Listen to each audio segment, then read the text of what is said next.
নমস্কার বন্ধুরা, আজকে বানাতে চলেছি ফুলকপি পাতা বাটা। খেয়ে দেখবেন, ভালো লাগবে। বন্ধুরা, এই ফুলকপি পাতা বাটা করার জন্যে মা প্রথমেই ফুলকপির পাতাগুলোকে ছাড়িয়ে নিয়েছে। এবার এই ফুলকপির পাতাগুলোকে মা কুচি কুচি করে কাটছে।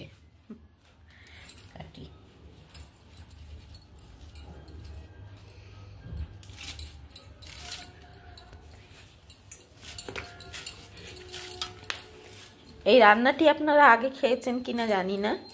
এই রান্নাটিও কিন্তু খুব সুন্দর খেতে, খুব সহজ কিন্তু অসাধারণ। গরম ভাতের সাথে যদি এটি মেখে খাওয়া হয় তাহলে কিন্তু আর মাছ মাংস সব দূরে থাকবে।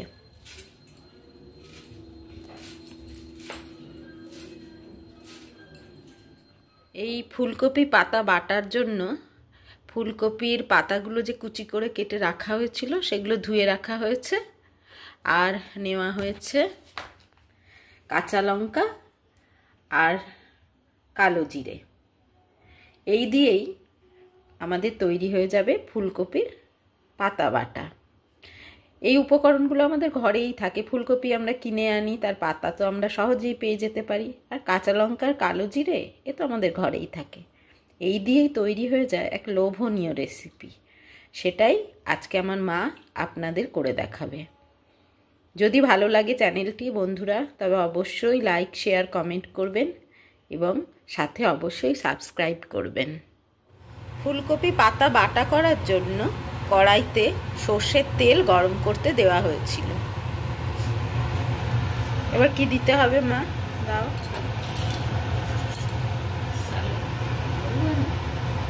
তেলের মধ্যে কালো জিরে দিয়ে দেয়া হলো। কালো জিরেটা একটু নাড়াচাড়া করে তার ভেতর দিয়ে দেয়া হলো কাঁচা লঙ্কা।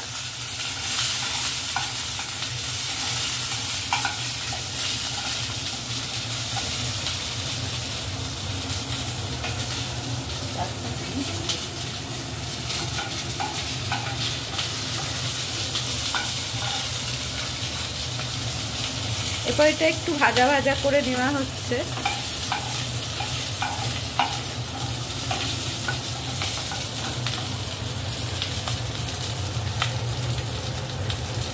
এরপর দিয়ে দেয়া হচ্ছে কপির পাতাগুলো।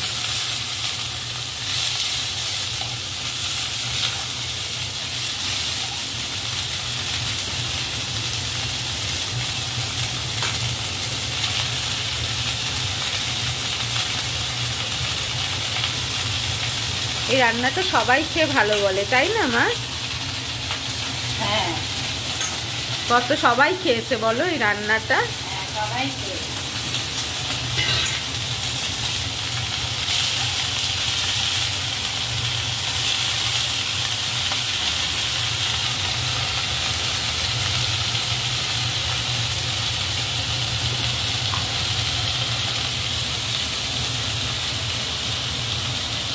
এবার এতে পরিমাণ মতো নুন দিয়ে দেওয়া হলো।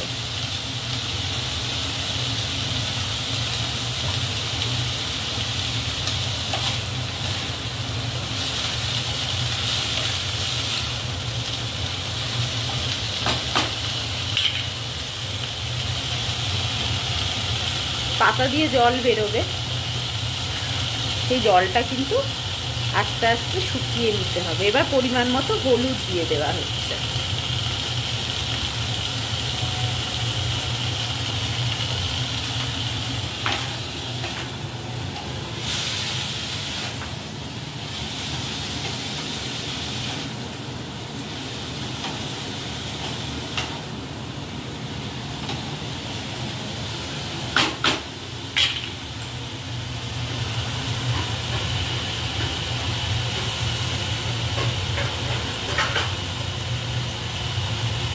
একটু চাপা দিয়ে দেয়া হলো, একটু যাতে পাতাটা সিদ্ধ হয়ে যায়। ঢাকনাটা তুলে নেওয়া হলো, নিয়ে জলটা একদম শুকিয়ে গেছে। এবার কপির পাতাটাকে ভালো করে ভাজা ভাজা করা হচ্ছে।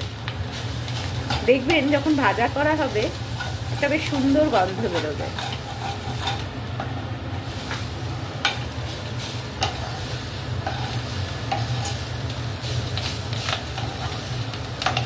বন্ধুরা, ভালো লাগলে কিন্তু চ্যানেলটি অবশ্যই সাবস্ক্রাইব করবেন।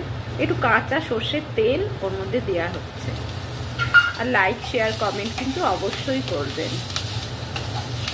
মায়ের ঘরোয়া রান্নাতে আমরা সবই ঘরোয়া রান্না দেখাচ্ছি, যাতে আপনারা খুব সহজেই বাড়িতে আপনারা যা বাজার দোকান করেন, নর্মাল যা আপনাদের বাজার থাকে এবং আপনাদের ভাঁড়ারে যা থাকে তা দিয়েই কিন্তু এরকম টেস্টি টেস্টি খাবার বানিয়ে নেওয়া যেতে পারে।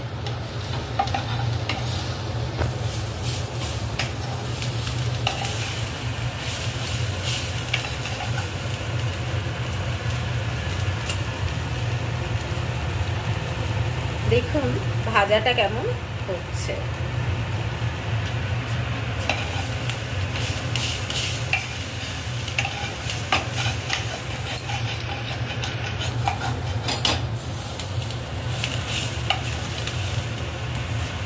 এবার আমাদের ভাজাটা কমপ্লিট হয়ে, ভাজা ফুলকপির পাতাগুলো একটি বাটিতে তুলে ঠান্ডা করে নেওয়া হলো। এবার সেটি বাটা হবে, শিল পাটাতে সেটি বাটা হবে।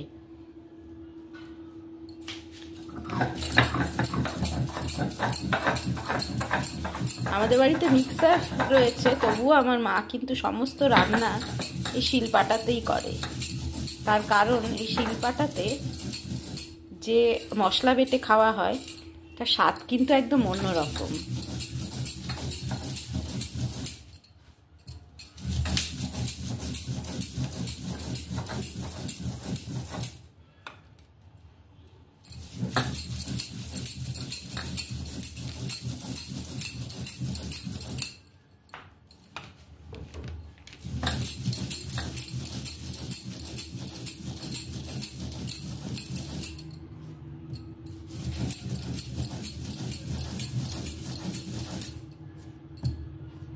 বন্ধুরা, চ্যানেলটি ভালো লাগলে কিন্তু সাবস্ক্রাইব করুন প্লিজ।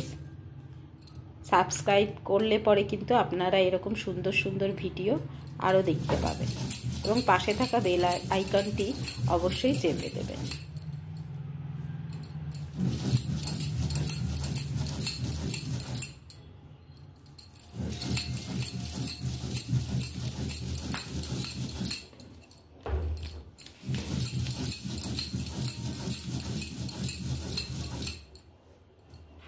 পুরোনো দিনের মানুষ যারা, তারা কিন্তু এই ঘরোয়া রান্নাই বেশি পছন্দ করেন, এবং আজকালকার দিনে নিউ জেনারেশনও কিন্তু বাইরের খাবার খেতে খেতে এই ঘরোয়া রান্নাই কিন্তু তারাও খুব পছন্দ করে।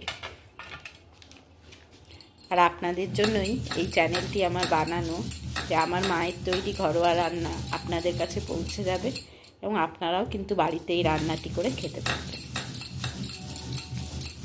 এইভাবে সমস্ত পাতাগুলিকে ভালো করে বেটে নেওয়া হবে। রেডি হয়ে গেল ফুলকপির পাতা বাটা। অসাধারণ এই রান্না, আপনারা কিন্তু অবশ্যই বাড়িতে ট্রাই করবেন, আপনাদের নিশ্চয়ই ভালো লাগবে খেতে। বন্ধুরা, চ্যানেলটি অবশ্যই সাবস্ক্রাইব করবেন এবং লাইক কমেন্ট করে পাশে থাকবেন। টাটা বন্ধুরা।